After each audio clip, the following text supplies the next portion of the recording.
So the Galaxy Fold, right? Yes. The Galaxy Fold.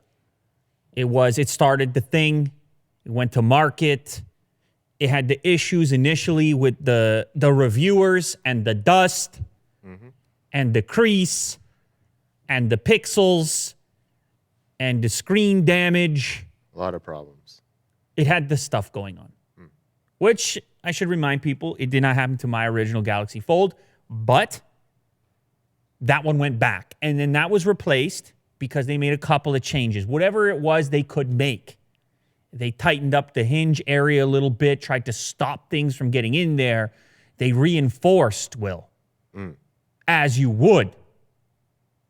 They didn't want to give up on it, right? Because it's this kind of situation I told you in the past.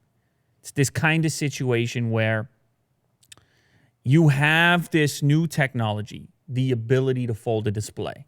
And then you say to yourself, okay, maybe we don't know exactly yet what the perfect implementation is, but we want to be there.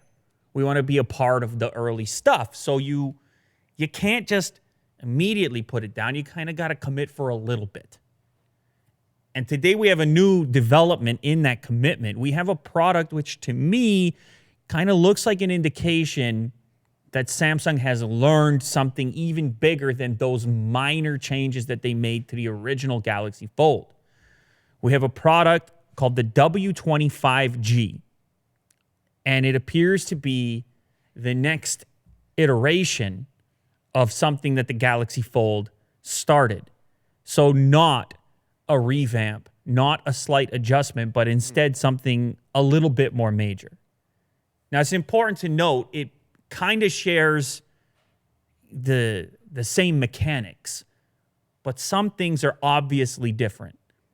The shape of it is different. The hinge is different. The gap is different. These are some areas that, of course, had where problems had come up in the past. So this new device, the W20 5G, that's an important piece to put in there as well because obviously it's going to support 5G. It popped up thanks to our pal Ice Universe. And he kind of showcases a little quick comparison.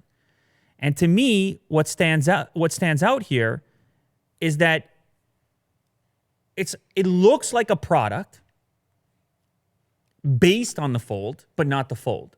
It looks like a quick move, a pivot of sorts.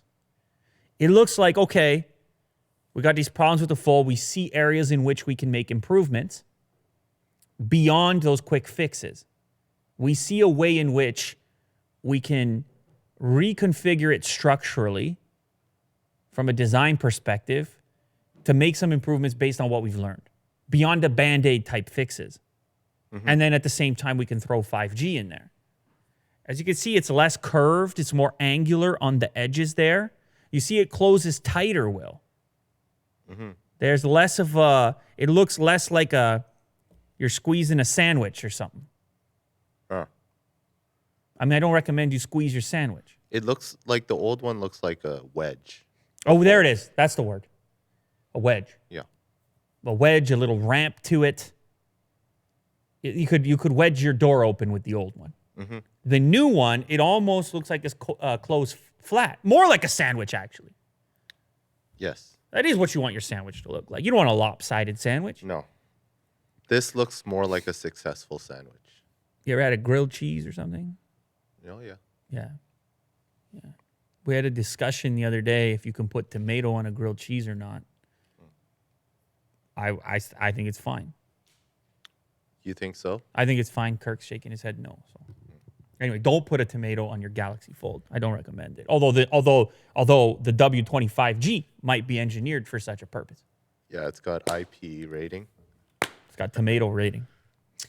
As for the W20's internals, Samsung will upgrade the Snapdragon to the 855 Plus.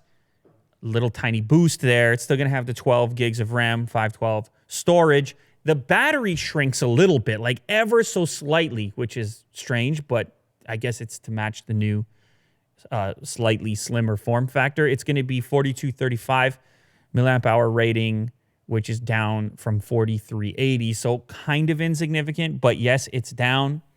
We can see the image here that Will's showcasing. The whole thing just seems a bit tighter. Just seems a bit tighter to me. Now, the important thing to mention, this is set to go on sale in China. So there's not really a lot of information as to whether or not this is a replacement for the Galaxy Fold, and why it is as well, Will, that you would avoid Fold the branding altogether. Yeah. You just why go for the W20. Yeah.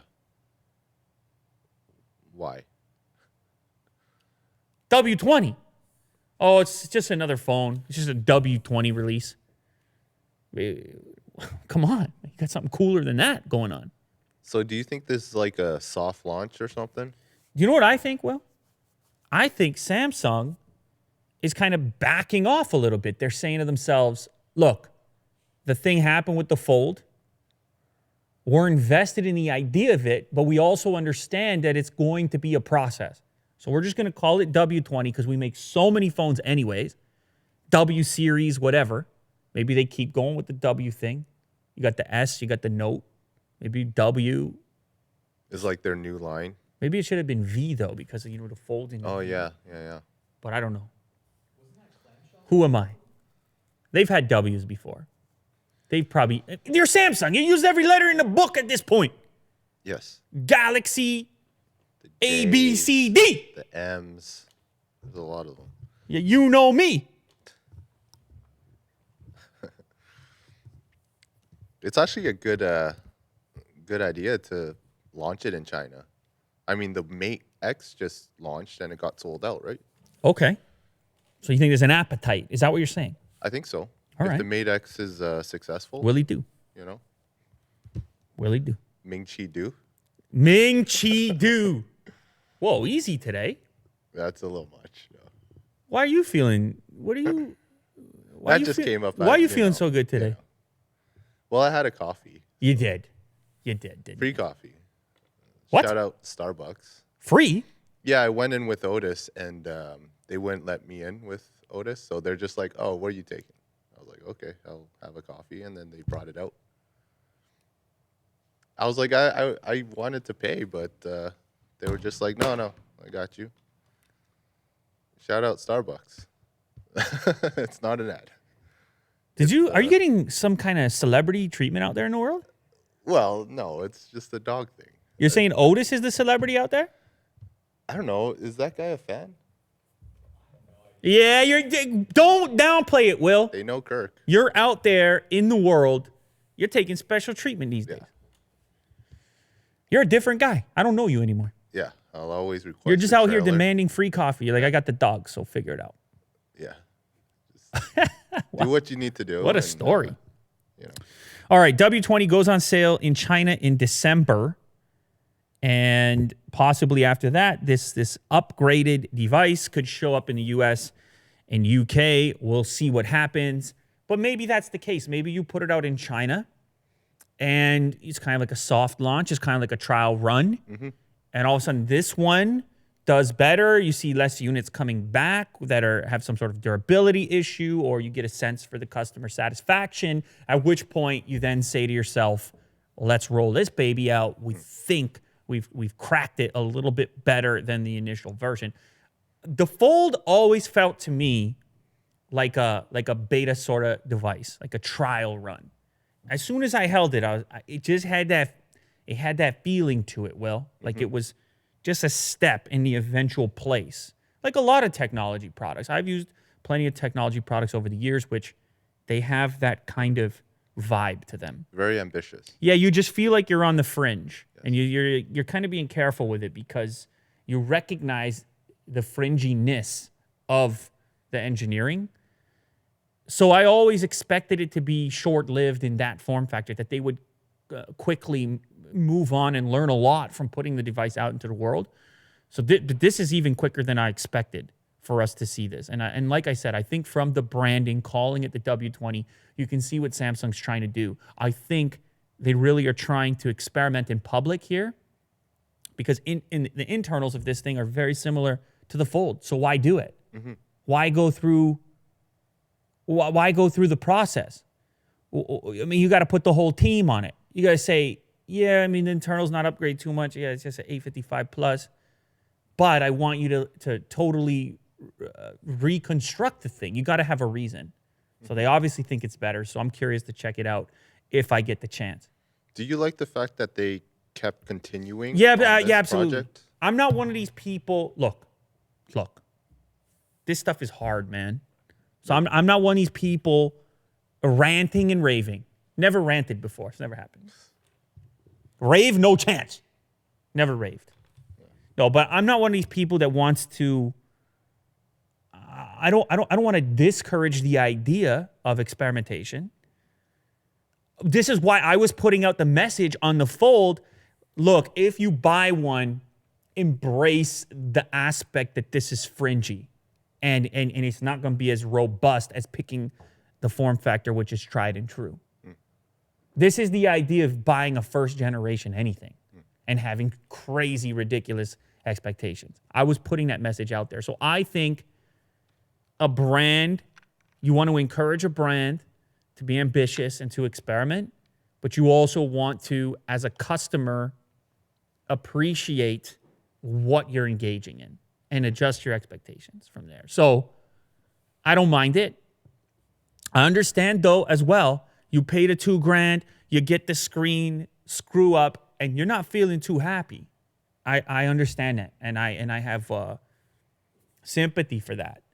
And sometimes I got to remind myself, because the products, they just show up over here. I got to remind myself that you're just, as much as you want to partake in the Fringe, it can be an expensive endeavor in the technology realm. So we got to just, you have to evaluate the whole picture, not just the thing as it sits there right now.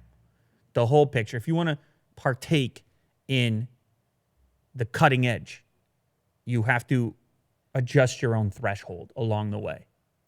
But I've been doing that for years. Yes. Even before this channel, I took risks on products. The first MP3 player I ever bought, garbage. Put 2 songs on it. People are like, "What are you doing, man? You like, paid what for? You paid what for that? You're ripping. You take a CD. You're ripping a CD. You're putting 2 MP3s on that chunky thing." Yeah. And I'm sitting there saying, "Well, that's not the whole part of it for me. For me, it's also an experiment. It's an experiment from the manufacturer. It's an experiment for me, the user. So I embrace the fact that it ain't perfect yet. That's okay." That's the message I want to put out, at least. I haven't always done the best job of that, but that's the message I feel is important. Right on. As a big picture. Xiaomi, they're not happy about this latest Oppo Reno Ace thing that we showcased on the channel. We showcased the fastest charging smartphone in the world, SuperVOOC. SuperVOOC 2.0. Yes, 2.0.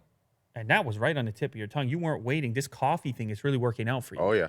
It's really working out for you. You're just... Full It of might be beans. too much. I don't know. It's overwhelming. I watched the thing. I'm on the show here.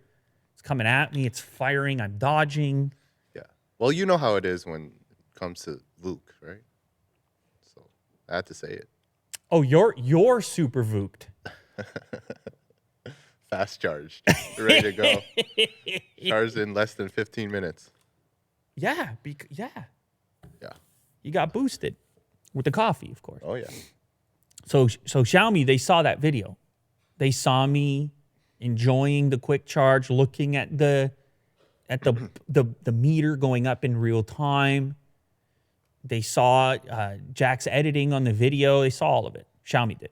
Yeah, Mr. Xiaomi. Yeah, they went in the boardroom. And they quickly said to themselves, okay, forget about 65 watt. Forget about charging the thing in half an hour, 4,000 milliamps. We got to get 4,000 milliamp charge in 17 minutes. And we got to do it at 100 watt. Because that's how we roll. And we're not gonna come with some flashy name like Super VOOC. We're just gonna tell you what it is. Supercharged Turbo. Just gonna tell you what it is. We don't need no VOOCs. Ain't no VOOCs around here. So they showed off this ridiculous 100-watt charging, and it just obviously buried the 65-watt version, as it would. They can charge a 4,000 milliamp hour battery in 17 minutes, as I said. They're saying that this thing can actually outperform laptops when it comes to charging. Well, it makes sense, right? A lot of even bigger laptops. Well, look at this. I got this Type-C power brick right here, and this is a 96 watt for the latest MacBook Pro, which is an upgrade from the 85 watt. These things have enormous batteries in them. Yes. So now we're talking 100 watts on the phone? You ready for this, Will? You ready for this life over here? Not really. Is it going to look like that, though? The well, I would have MacBook to charger? assume that if Probably a little bit bigger, right? well, no, because you remember the 65 watt that shipped with the Renault Ace? It Oh, was yeah. pretty small for a 65 watt. Yes. And the charger that I've been using for many of my devices, I did a video on it. I'm not remembering the name right now. It's Energy, I believe. Oh, right. It's also, I think, 65 watts, and they were able to miniaturize it substantially by using new technologies inside of the actual charger, away from the traditional stuff. I believe it's called GaN. Is that correct? It's a G small a type large N. I might have that wrong. Yeah, gallium nitride USB charger. And so you can shrink these things down and get substantially more power. So that's a 60 watt. Am I correct? The Energy that I was using there? Yes. Yeah, that's a 60 watt. So there is stuff happening in charger land where you can deliver more power without the huge footprint. In fact, this power brick is the same size or very close to the 85 watt that you're using right there. And this is, well, 11 more watts. So I don't think they're using GaN in here, but all those cool little chargers, like the one from the Unbox Therapy video, I use that charger at home on so many different devices. That little one. So anyway, I would say they're probably implementing some technology like that so the thing is not huge, even though it's a 100-watt fast charge going on. Now, the question is, when does this technology release and with which device? The indication here via gizchina.com is that the Xiaomi Mi Mix 4 will be the flagship to deliver this incredible charging tech. So that's something to look forward to. I'm obviously excited to test it out. That's just wild. It totally changes, as I mentioned in the other video, it changes the way in which we interact with these devices. The idea of always being tethered every night for a charge or having the thing constantly connected to an outlet. I know it doesn't seem like a lot to charge your device in an hour or something like that, but it's an hour that your phone spends on the wall. If you're recharging fully in 17 minutes, it's just all of a sudden now you're not nervous about where's my battery at, what level is it at, am I going to have enough, I'm about to go on the trip, I'm about to leave the house, is there a car charger? In 17 minutes, up until the last minute, you could be, oh, I got to grab that charge. And then you eat your breakfast cereal, and by the time you're done, it's done. Really impressive. Does this make you nervous? The fast charge? Why am I nervous? We're charging too fast these days? Might be. We're redlining. Yeah. One too many coffees for Willie Do. What? You're I'm saying? overcharged. You're just saying the health of the battery over time. Yeah. Yeah. Or it might cause an explosion or something. Yeah. So there is some conversation about the health of a battery, long after a long period. What happens to the capacity, because batteries might not like to be charged this quickly. For me, it's not a huge issue because I change phones so much. But I've seen people talking, for example, about AirPods battery life, how they're a disposable product. Because if you use them every day, in a year, they're not holding a charge anymore. So it is a concern. It depends how long you hope to hold on to the product for. For me, that would never come up. But I understand that's not the case for many people. That said, you don't necessarily always need to use the fast charge capability. You could plug it into a slow true. charger too, if you really cared. But part of me, I assume there's been some thought from Xiaomi, Oppo, and others about techniques in order to promote better long-term life within the device. So and maybe dissipate heat. yeah, well. there must be there's got to be ways baked in to kind of chill at certain. There might be a way. There might be a setting. Yeah. I'm not afraid, Will. Okay. I'm moving forward into the fast charge future. Next up, we have a weird one. This is a story in Uber situation. I don't use Uber that much anymore, but I was using it for a while when I was traveling more often. Pretty much every city I'm going to, I'm just opening the Uber app. Around here, I'm not using it as much. To the airport or something, maybe.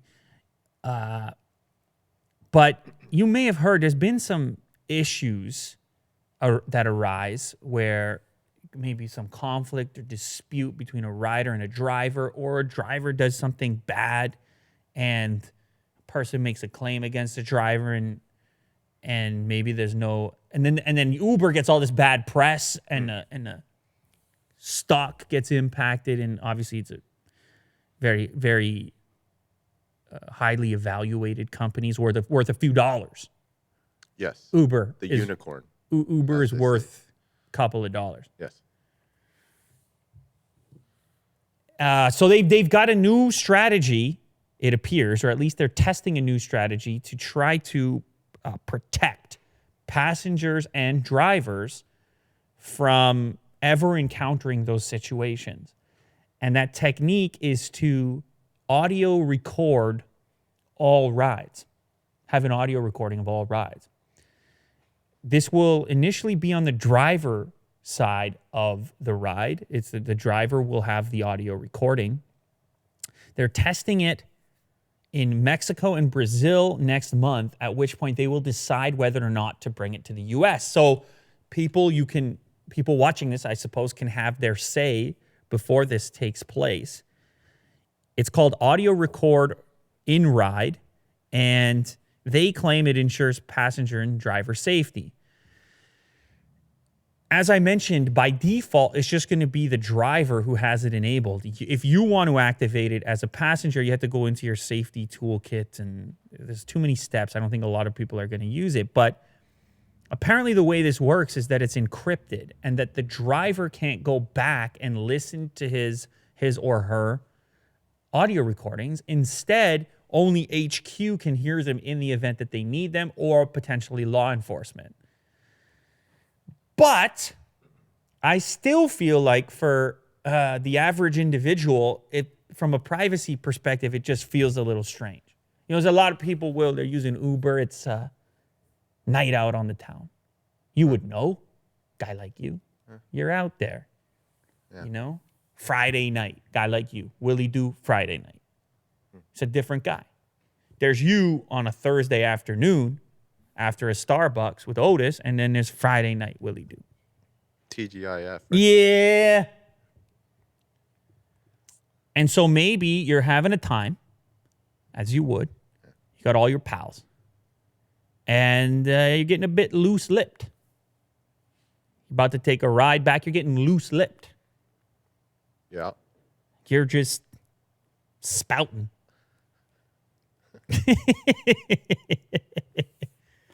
And you don't want to even think that there's any record of that taking place.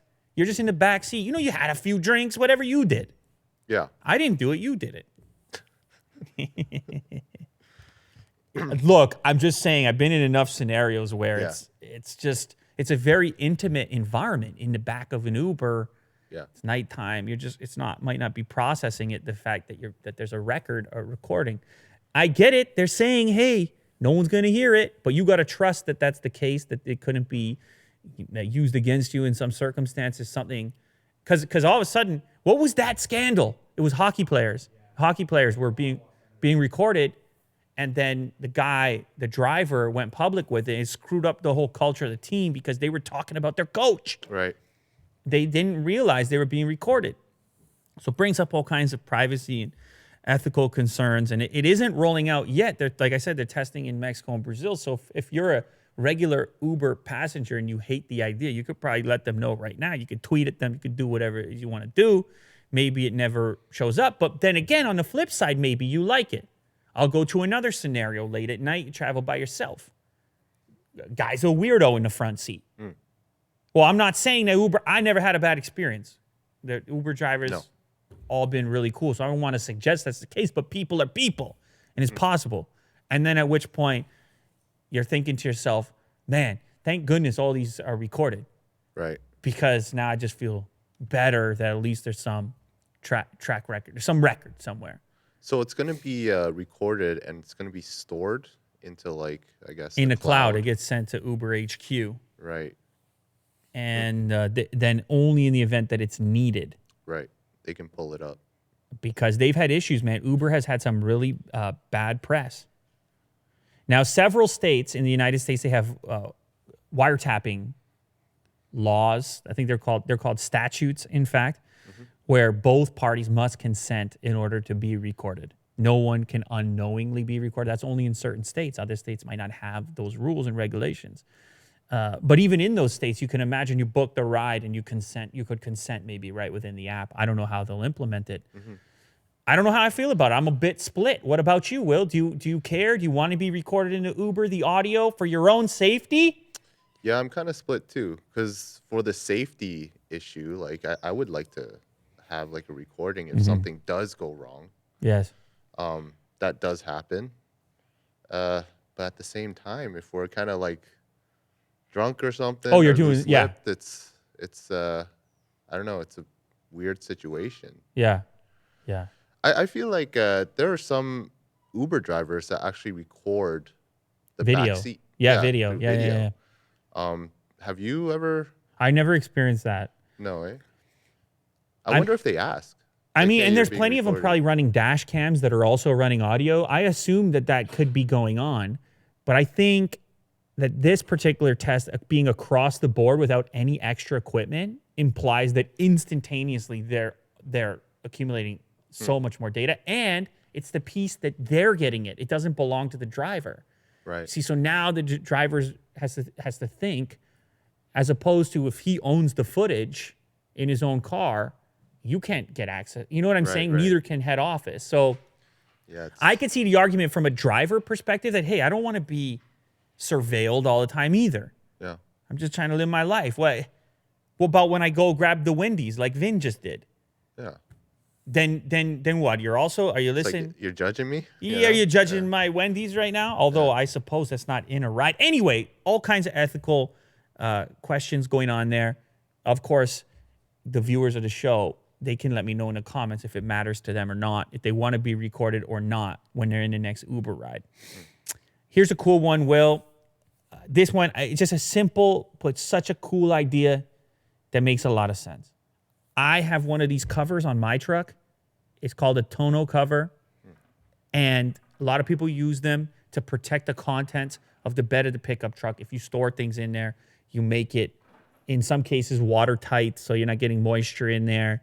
A lot of people, they keep tools in the back. They want a lockable cover. This company, WorkSport, they created a cover that harvests solar energy. So it's got its own solar panels embedded into the cover. Now, a lot of covers already work in the fashion that they're outlining here, where it folds on top of itself in order to allow you to use the bed of the truck without the cover just by folding it up. But we're on the cusp right now in a big way of the electric pickup coming on the scene. The event, actually, the time we're filming is Tesla's event for their Cybertruck is tonight. Yes. You have Rivian talking about their trucks that are coming up. So the electrification of the pickup truck is happening rapidly. And all of a sudden, you're starting to see the accessory market potentially also jump on board, jump onto the hype train. Because if you had one of these tonneau covers with the solar panels, you could actually feed that power into the battery into the electrical system of the vehicle and increase your range or pick up an emergency charge or a little extra juice. Now, when they describe the device here, they say they mostly imagine it'll be used to charge tools and things like that in the back, because it'll also have its own storage battery, but it could be wired up to send electricity into the vehicle's battery as well. There's a few concerns that people have about heat, because as you know, Will, solar panels get hot, particularly if you're using them in certain climates. You might have this contraption over here in Arizona or something, and it's just getting slammed by the sun intentionally. What if you touch it? What if you lift it up? How do you deal with all that? Because, with the cover, the ones that exist now, you're touching them all the time. They get hot, but not that kind of hot. And then on top of that, what about the battery inside of there? How do you protect that and all the various aspects? So there's a lot of questions that come up. Some more specifics here.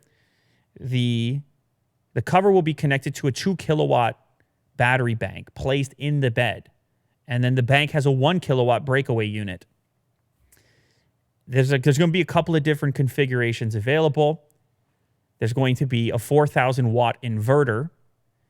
Its purpose is to allow an off-grid powering of 110 volt AC tools when you need it. So this could be a common application for a work truck. You can imagine you don't want to empty out your battery if you're charging up a bunch of devices in the bed of the pickup. You might have the power tools, the drills, and things like this. Yeah. You could just people put a saw in the back of the truck as well. They're cutting wood and trim and things like this. You could come off of this battery instead of the vehicle battery, which could be, especially if people move towards electric pickup trucks, that could be important to have that battery backup as well, as opposed to sucking from the actual. So they're calling it potentially an electric jerry can. You know what a jerry can is, Will? What is a jerry can? It sounds really familiar. A jerry can, don't ask me why it's called a jerry can. A jerry can is the way that you transport fuel. It's a portable container for the transportation of fuel. A lot of people would keep something like this in the bed of a pickup truck. In emergency situation, you have gas. So they're saying, what is the electric equivalent of that for an electric vehicle?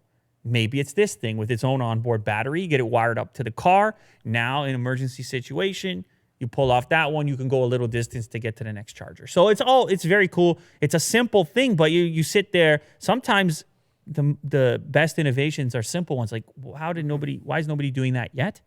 So this is one of those moments. You have a giant space at the bed of the pickup truck. The pickup truck's always outdoors anyway. It's just like, it's a free opportunity right there. Yeah. But again, assuming you can overcome the things that I mentioned. Yes. With heats and all the rest of it. So your futuristic pickup truck. Then again, who knows what Elon puts out later this evening? He could put out some crazy thing that doesn't even have a typical bed dimension. And now you're wondering, or maybe it already has something like that built in. Who knows? Elon's always, who knows? Because he's got the Cybertruck coming tonight, or at the point at which you're watching this, the Cybertruck, you know about it. You just saw it. In which case, you can talk in the comments about whether or not you can integrate a cover like this one. Speaking of Elon, I don't know if you saw this, Will. His rocket there, his Starship, it blew up. You were really excited about this thing. It was all shiny. Yeah, it looked really old school. Old school, retro, like space age, atomic era type of vibe to it. The Starship MK1 is what it was called. Maybe they'll rebuild it. But they're probably moving on to some next version now. It was undergoing some testing, which is part of the process of developing something like this. It was undergoing some testing for extremely low temperatures. It blew its lid during something called cryogenic testing. Cryogenic, that's very, very cold, Will. And you do this type of testing, of course, to replicate the type of situation you're going to encounter if you were a spaceship. Well, some of you might encounter. Yeah. Cold temperatures. And so this thing blew up during this testing. It's unfortunate, but fortunate. It's one of those situations where Elon came out and said, you know, that's sort of the point of this testing, is you're almost trying to push it till it breaks so that you can avoid in your next version. You're almost, it's kind of like the Galaxy Fold. Except you can't buy the Starship, but you're testing in public, sort of. Everybody's got their eyes on this, and you're testing in public. So apparently now they go back to the drawing board with the new information they've gathered via this test, and they improve the MK3 design. So Elon's quote here regarding the MK1's value is that it was a manufacturing pathfinder. I love that terminology. A manufacturing pathfinder. This episode of Lou Later is a content pathfinder, a content development pathfinder. We don't know where we're going. We're looking for a path, but that's the part you're looking for. In other words, Will, nothing is a finished product in human culture and technology. It's always just looking. We're always... It's a voyage. Really. Yeah. The frontier. Yeah. Trying to find it, you know. We're just trying to find a path out here as human beings. Sometimes you pick a path, you go to the left, it's you got a lot of brush, you're getting scratched. Yeah. You turn around, you grab another one. You look for a little less resistance and friction, or you double down. You say, nah, I know this is the right way to go. And even though it's hard work, maybe you push through some of that brush, and all of a sudden you come to some beautiful clarity. You push through the brush. Yeah. No. It's not oasis. You push through the brush, and then it's a valley. You're at the top, sort of, like it was gruesome. You're at a ridge. Okay, it's rocky, but you look down, and you see a beautiful, fertile valley. You know what a fertile valley looks like? Lush. Yeah, it's green. Yeah. You didn't see green for a while because you were in the bush getting scratched up. You didn't know if it was going to happen. So anyway, he's on a similar path except to space. And this was a manufacturing pathfinder, noting that flight design is quite different. Once you got to start going for flight, once you start talking about space is hard. Space is hard, Willie Do, and space is cold. Okay? So that's, as far as paths go, that's a difficult path up there. Let's just remember that. All right. Remember we talked about the Trump and Tim Cook thing, the Apple in Austin, the Mac Pro. My goodness, people are mad. People are mad at Trump and Tim. Yeah. You know what I mean? Because it goes politics, Will. And I don't want to go to politics over here, but it's kind of funny. He goes down there and he marches around the plant there in Austin, and he's got Tim by his side, and Tim's showing him the Mac Pro. Like, the video's out there. You can watch it. I think Ivanka Trump tweeted out a short video clip of the two of them looking at the new Mac Pro. And Trump is taking all kinds of credit for this manufacturing facility, and people are mad that he's claiming so much responsibility for it. And the reason is because the facility, the actual plant that he was looking at, has existed for a while. Okay, the plant that he's looking at, he did not open it, even though his tweet says he opened it. It's been there since 2013, I believe. The original Mac Pro, the trash can Mac Pro that I had, came from that facility. It's actually not Apple. It's a contractor to Apple. They're called Flex. And they employ about 500 people. It's not an enormous manufacturing facility either. As you know, the Mac Pro is a higher margin, lower volume product for professionals and things like this. But Trump was walking around basically saying, look, the economy's doing great. Look, there are things here with Apple logos, and we are standing in America, is what happened. And I'm going to announce that I opened up this factory. Yeah, and he went, but that's his thing, isn't it? Here's the tweet. Today, I opened a major Apple manufacturing plant in Texas that will bring high-paying jobs back to America. Today, Nancy Pelosi closed Congress because she doesn't care about American workers. That's what he does. All right. You have to read between the lines. Of course, you have to read between the lines. You have to look into it. No, he did not open this place up, but I'm going to do a little bit of a translation. The New York Times did a similar article just breaking down what actually happened. Apple, when they announced the new Mac Pro, kind of insinuated that they were done with Austin, that they were going to do it in China. It was easier for them, probably less expensive. Then, of course, Trump has been on the whole thing with the tariffs and all that, trying to incentivize companies not to do that. So really, the real tweet is essentially, look, I made sure Apple is at least doing a portion of their assembly in America instead of in China like everything else. But we have to soften that up a little bit because in the scope of everything Apple's doing, this is relatively insignificant. It's not an iPhone.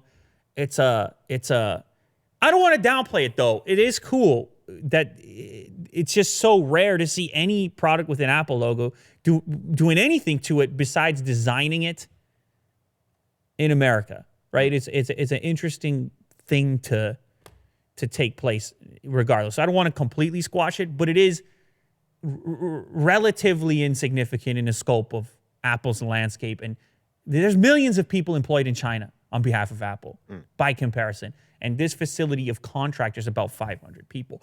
But just to finish out the whole thing here, as happy as they are, Apple is investing pretty heavily in the Austin area, and they put out their very own press release. They're breaking ground on an enormous campus, which will be a lot more like their typical office environment as opposed to manufacturing or assembly. But it is significant. It's 244,000 square feet. No, that's the Mac Pro facility. I take that back. This one's a 133-acre campus. 130. This is way bigger. It's a $1 billion, 3 million square foot campus. So the current Mac Pro assembly, to put it in comparison, is 244,000 square feet. This new office building campus thing is 3 million square feet, and it's going to cost $1 billion. And this is going to have 5,000 employees with the capacity to grow to 15,000 in 2022.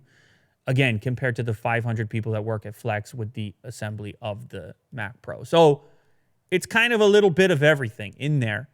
It's not completely false, but it's just a matter of digging a little bit deeper and seeing exactly what's happening. There's obviously a relationship between Trump and Tim Cook, and there's obviously incentive for Tim Cook to maintain this relationship because of the impact that these tariffs could have on Apple, specifically if Trump's able to push them through. So they're bargaining in front of our eyes. They're shaking hands. They're bargaining in front of our eyes. Tim gets to avoid some tariffs by having this relationship. He gets to ease up on that. Trump gets the photo op at the facility that's actually from 2013. And everybody's happy. You see how that goes? Mm-hmm. It's an agreement. They both. So you get to take from that whatever you choose. But I just wanted to add the piece that Apple is doing big business in Austin to the tune of $1 billion campus. It's not just this small Flex enterprise at 500, even though that's it for actual assembly for the time being. All right, last one for me, maybe the most exciting of the bunch, sticking with Apple for a second. My goodness, Will. This was, when we were talking peak Willie Doo the other day, this was probably the main reason we were talking peak Willie Doo, because he, behind the scenes, without telling me, had set up this device to arrive that is the coolest, most rare, most unique device, I think, in terms of smartphones that's ever shown up on the channel on Unbox Therapy. Shot the video. Go check out the video. It's either out right now or it's coming out very shortly on the Unbox Therapy channel. It is an unboxing of a limited edition, 1 of 9 customized iPhone 11 Pros that has a piece of Steve Jobs' actual turtleneck inside of the Apple logo embedded in there. This is some type of museum, some type of relic, some type of artifact. It was when he was wearing the next, he switched from Apple, got ousted, started another computer company, and started the trend of wearing the iconic black turtleneck all at this time. This little square piece of fabric is from an actual turtleneck that he wore that was sold at auction by an assistant of his right during that era. So pre-iPhone, but right in the, who knows, maybe he was already starting to imagine the eventual iPhone. At that moment, he was wearing that turtleneck. Who knows? It's crazy. Like when this thing showed up, I almost didn't believe it when I heard it. I'm like, they did what? So they took this cool artifact and found a way to encase it into an iPhone, which then became custom titanium and all kinds of other cool things, engravings. It's got Steve Jobs' signature engraved on it. Just an incredible piece of memorabilia that you can actually use because it also happens to be the latest iPhone. This company has, in fact, done it with a number of different artifacts. They're doing a similar device for Muhammad Ali, Joe Frazier, the Beatles. I believe in the future they're working on a Michael Jackson version. All of those are very cool, but this one to me is the most significant because it's got that extra storyline, that piece where the iPhone is the product with featuring the artifact from the individual who first imagined the iPhone. That's the connection which just pulls it fully together. It's very expensive. It's over $6,000. There are only 9 on planet Earth, but it's incredibly exciting. It was a very exciting video for us, very exciting item. But I can't show you here because you got to go watch the full video. It's incredible. In the video, by the way, we actually do a comparison to the very first iPhone. So it's unbelievable. If the video is there right now, go watch it.